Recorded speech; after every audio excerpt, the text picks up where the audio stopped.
Hold on to your hats, kiddies, because today I'm going to talk about that most serious of all businesses, shipping. Yeah, I was shipping long before I'd even heard that term. What can I say? I'm a sucker for a good romance, even if a good romance can be hard to find. Of course, I'm more than happy to indulge a mediocre romance, fill in the blanks and read way too deep into things for every nugget of character and relationship development I can get. And in the spirit of reading way too much into the source material, it's time once again to talk about Digimon. I figured it was appropriate enough what with Tri being released this spring. So let's get right into it. Here's a countdown of...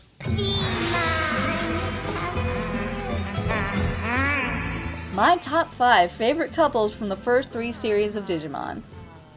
Hey, cut me some slack. By the time Frontier came out, I was in high school. I only just saw Tamers a few years ago. Number 5. Oh, Ty. So, Sora, are you going to the concert with anybody? I mean, not that it matters to me, just wondering. Yes, for many of us, this was the big heartbreak of our childhood. The couple that seemed predetermined but ultimately never made it. Thanks to the internet, it's pretty common knowledge by now that Digimon co-creator and director Hiroyuki Kakudo intended for Sora and Matt to end up together right from the beginning. If that was the case, I wish they would have spent more time showing Matt and Sora falling in love. I've seen a lot of people blame the Taiora fandom on dub changes, but actions speak louder than words, and Sora spends most of her screen time in Adventure with Tai, and after a while it just seems natural that they'd be together. They're both athletic and outdoorsy, pretty casual and free-spirited. Also, Tai's tendency to bullheaded rashness is balanced by Sora's calm compassion. They have existential discussions about the meaning of life and their place in the universe when trapped in the digital world. Put simply, when there's not a single scene of Matt and Sora actually falling in love, but they needed an entire scene devoted to showing how Tai would react when Sora started going after Matt, there's a problem. Apparently several of the original VAs were just as surprised by that famous Christmas episode as English viewers, and Mamoru Hosoda directed our war game under the assumption that Taiora was canon.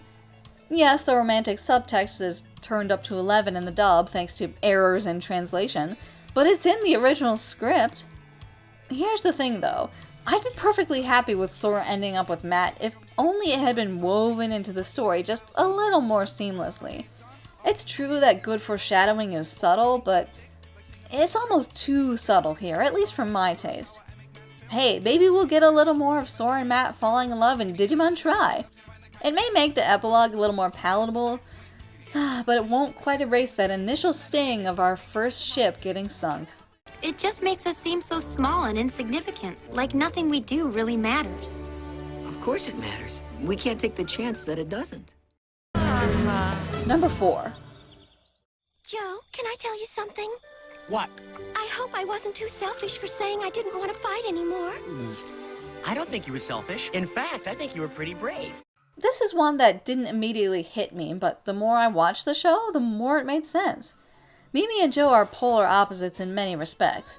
She's outgoing, he's introverted. She's spontaneous and fun-loving, he's cautious and practical. But the big common denominator they share is a deep compassion for all living things. Mimi may be spoiled and pretty blunt, but as the original series progressed and the kid's situation only became harsher, her capacity for kindness really became apparent. Joe likewise had a lot of personal hurdles to overcome. He started Adventure shy and easily frightened, but he proved pretty early on that he was made of stronger stuff than even he let on. When it's go time, he gave not a second thought for his own safety, but threw himself into the action, often taking the hit for someone else. Go, Izzy! Arguably, these are the two characters who matured the most, and it's really a shame we didn't get to see more of them in 02. Though neither one has their love lives spelled out in the epilogue, I've seen fans with Joey-tinted glasses say that Mimi's kid looks a little like Joe. Whatever your shipping preferences may be, I think we can all be grateful that Joe and Mimi were left to fade quietly into the background of that disastrous epilogue, mostly unscathed. Say it! She's charming! She's not charming! I mean, she is! I'm not gonna have this conversation! Number 3. I'm scared. It's okay.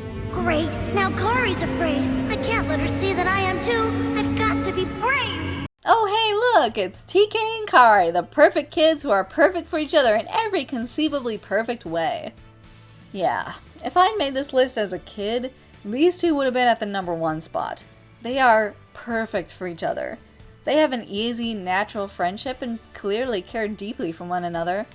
They were the two youngest kids in the original group and obviously share a strong bond because of it.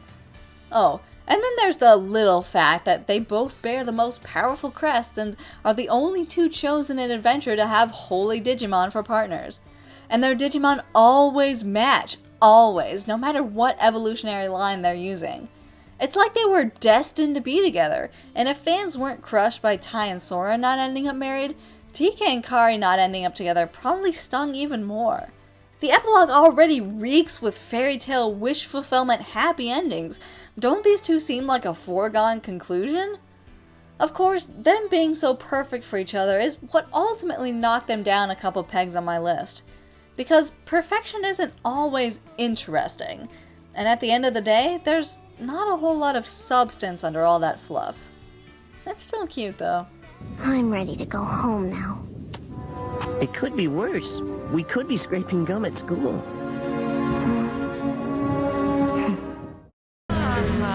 #2. We make a good team too. What's wrong? I just don't feel like I deserve to be friends with any of you.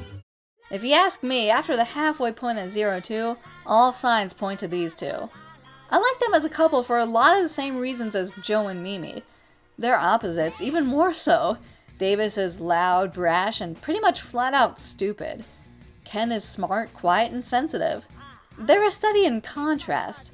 Davis is very much not perfect, but he's also very much okay with not being perfect, and doesn't let his shortcomings hold him back. Compare that to Ken, whose quest for perfection led him down the path of evil and nearly killed him. Davis may be the most gung-ho about taking down the Emperor, but he's the first to accept Ken as part of the team, and when Ken starts agonizing about his past mistakes, it's Davis who pulls him back from the brink. If I had to describe their relationship in one word, it would be devoted. Though the writers would like you to believe that all the kids who experience DNA digivolution become closer because of it, Davis and Ken are the only ones who really do, and for the second half of the series, they're nigh inseparable. Davis and Ken are two of my absolute favorite characters in the franchise, in part because they bear the crest of two of the virtues I hold in the highest regard, courage and kindness. And if you think about it, there's even some crossover between the two. Davis's offer of friendship to Ken took courage because it went against the wishes of his team, but it was also an extraordinary act of kindness. And Ken may be meek and gentle, but it took courage to overcome his guilt, face his mistakes, and make amends. So if I love this couple so much, find it so fascinating, and relate so deeply to the characters, why is it only at #2 on this list? Well, like everything else we've seen so far, it's not canon. The Dai-Ken ship was sunk for good by, once again, that awful, awful epilogue where Ken ends up married to Yoli of all people. Ken is a sensitive soul who needs a gentle touch, and Yoli is loud and abrasive.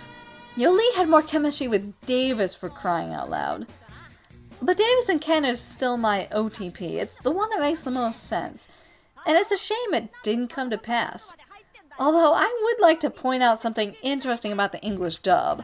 Listen closely to the only one of Ken and Yoli's kids who has any dialogue. Now, whatever happens, don't get all panicky, okay? But Mom, that's what you always do.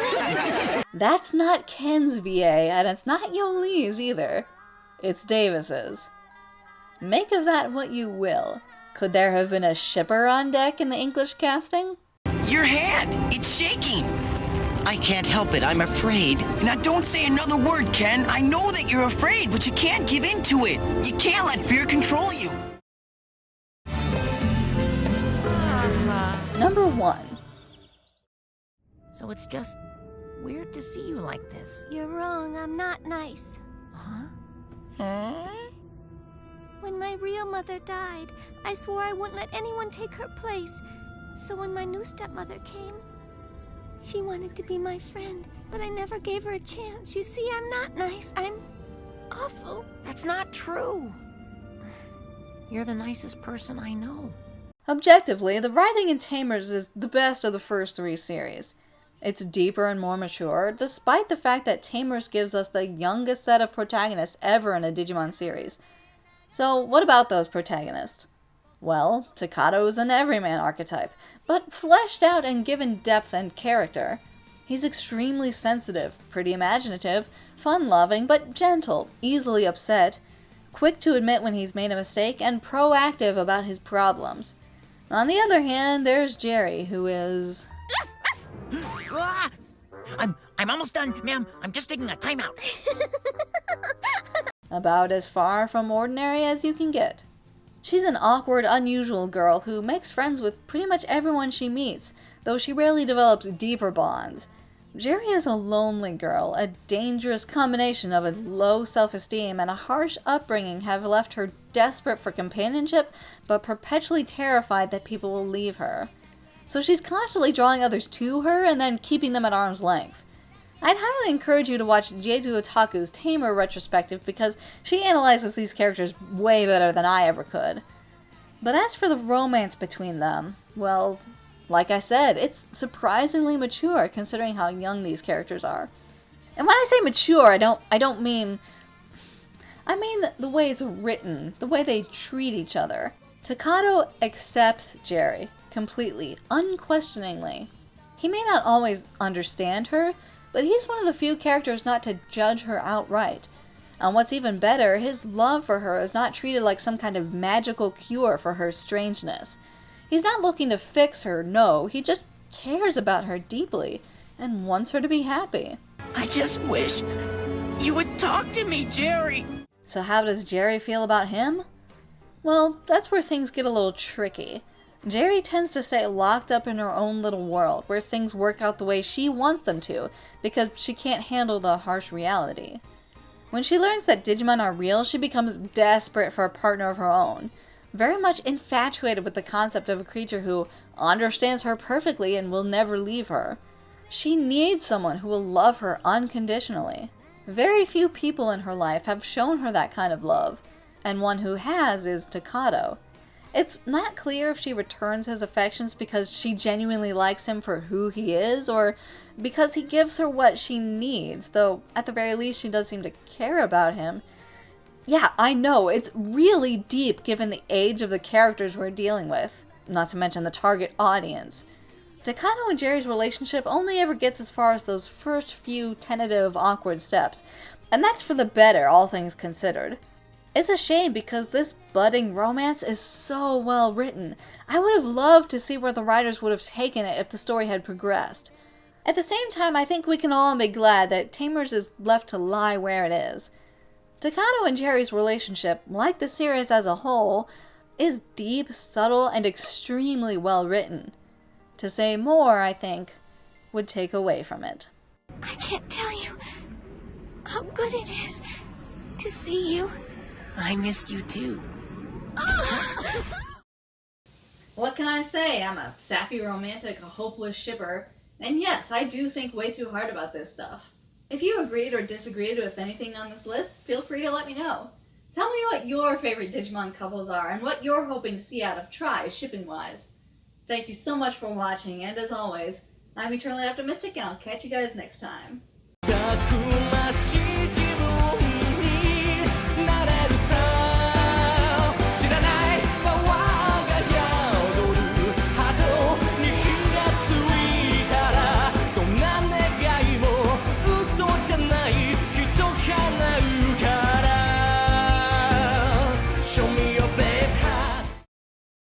Hiroyuki Kakudo? Hiroyuki Kakudo. Kakudo. I have no idea how to say that. My apologies. She needs someone who will love her unconditionally. Holy crap. And yes, I do think way too hard about this stuff. Oh man, that was good! That was actually good, and then I forgot what I was gonna say. Oh. Tell me what your favorite Digimon couples are and what you're hoping to see from shipping-wise. sun came out! Yay! But it's still snowing. Look how pretty. Oh, we're sick of the snow.